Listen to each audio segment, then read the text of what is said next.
Welcome back, everybody. I'm Stan, and I have a special guest with us again today playing Donkey Kong Country. It's me, Chuck. And he's showing us how to actually play video games. So, At least Donkey Kong Country. It's better than our feeble flops through a lot of games. So, you chose poorly. Indeed. In the second game, they'll have similar things like that, except you get to try to aim and try to land back in the barrel. Yep. That's pretty convenient. Oh, that's right, that's not a bonus. You gotta land on that thing there. Well, not the Kremlin. I got it. So I believe Wrinkly's over here, I want to say.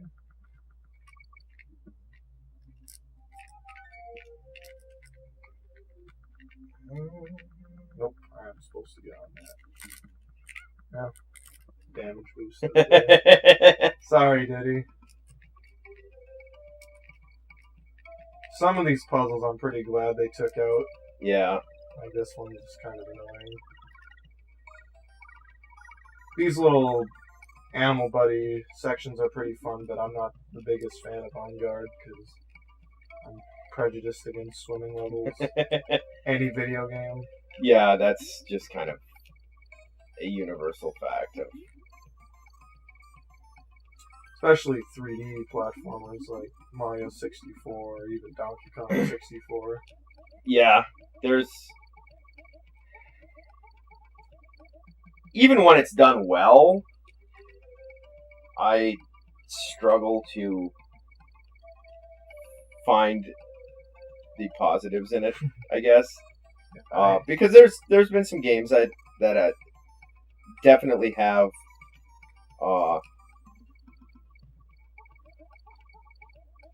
done things right. Yeah.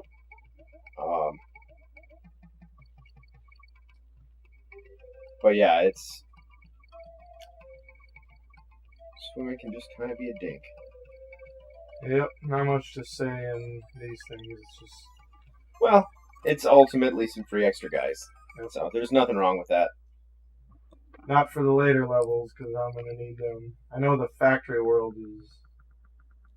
There's some pretty tough ones in there. Last time I played through this game, there's a level where there's some oil drums on fire, and I didn't know you're supposed to wait for them to go out. And I spent a good half an hour trying to do that, and I gave myself a patience check, and it was all good, so...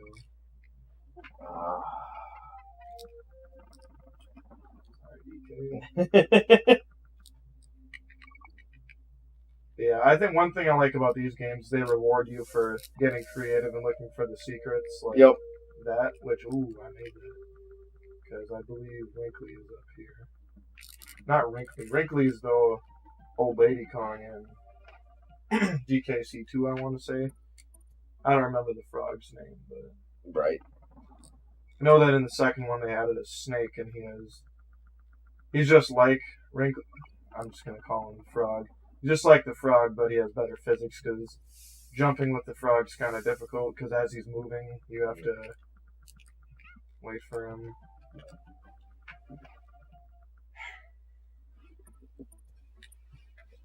Yeah,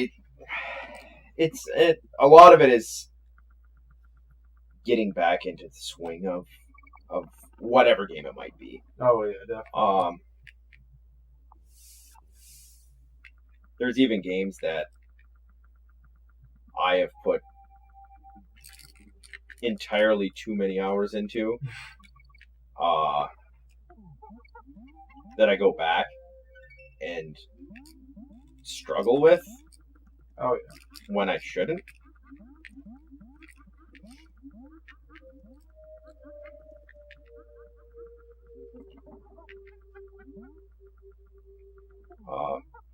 I mean,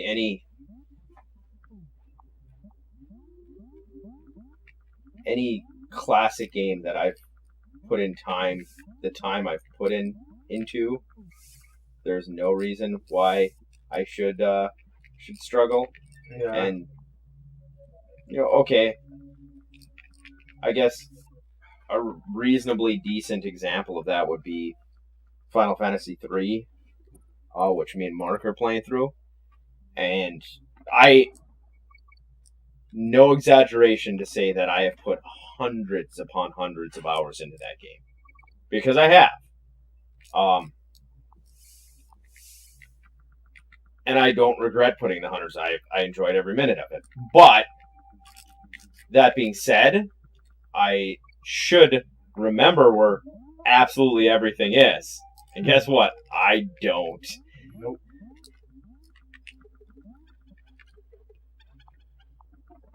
Oh, thanks. I go back now, and me and Mark are playing through it. God damn it. Oh, went in the right place at least. Pretty convenient. Yep. It's going to be this game. But is what it is. Is what it is, I guess. Yeah. But yeah, no, I'm not gonna lie. We're looking at a walkthrough while we're playing through it, mostly because there's so many little things in that game that I did throughout my life. I did them all, and I did not use a strat. This is the first time I have ever used a walkthrough on Final Fantasy III. That being said,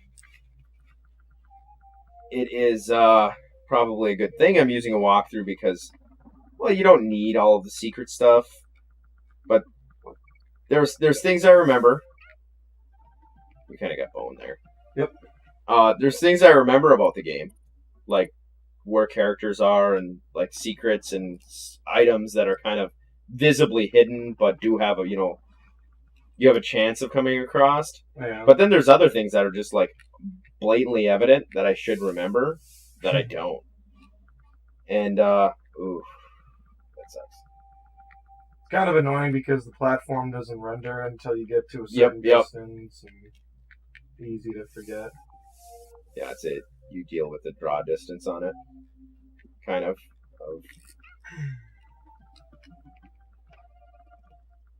Oh, perfect example of the game starting to get a little bit frustrating. Yep. I got actually started in the Minecart Mayhem stand. Yep. But no, I 100% feel where you're coming from because by this, I mean, we'd been 3 sessions in at this point if I was playing. We have like 15 hours of game time in,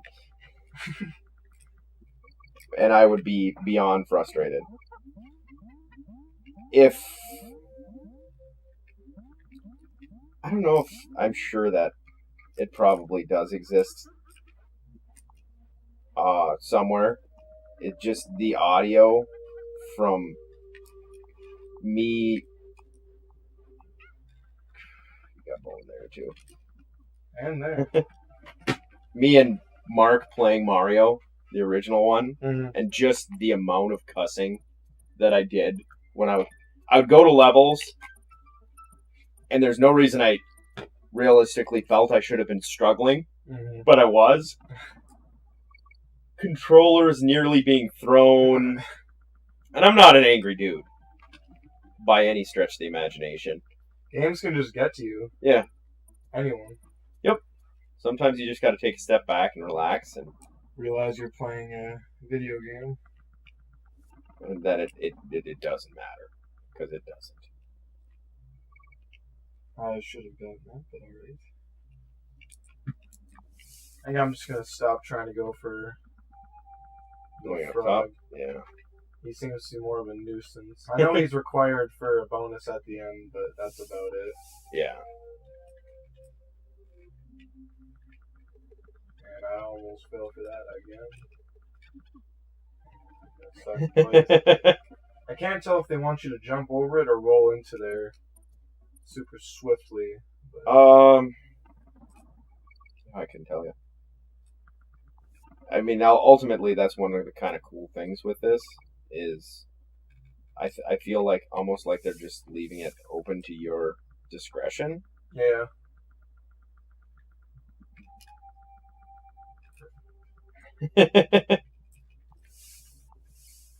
Yeah, and that's the other thing is these things have a lot of replayability where you can. That's what they want you to do. You come back and figure out new paths to levels. And yep. Definitely more so with the. I'm just gonna try to do some damage and vulnerability. Definitely more so with the later two. This one they were kind of just exploring options. I feel like. Yep, they were figuring out what the game is and how it should work. And how you got boned there. That was just giant hitbox, I think. That guy has the most shoddy hitbox out there. He'll either you can go through him sometimes, or stuff like that'll happen. The Naughties, I believe their names are. Well, in the Millstone.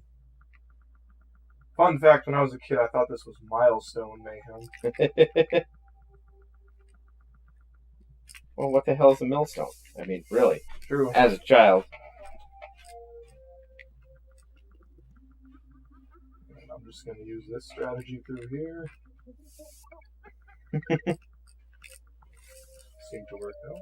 Yeah, it actually worked out very well. There's instances in this game where you got to be super patient, and there's other times where you just got to rush through it, or you're not going to make it. Yeah.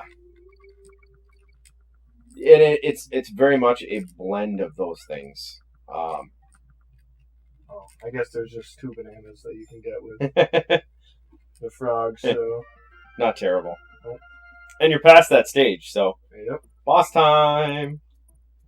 I forget how you save in this game now that I think about it.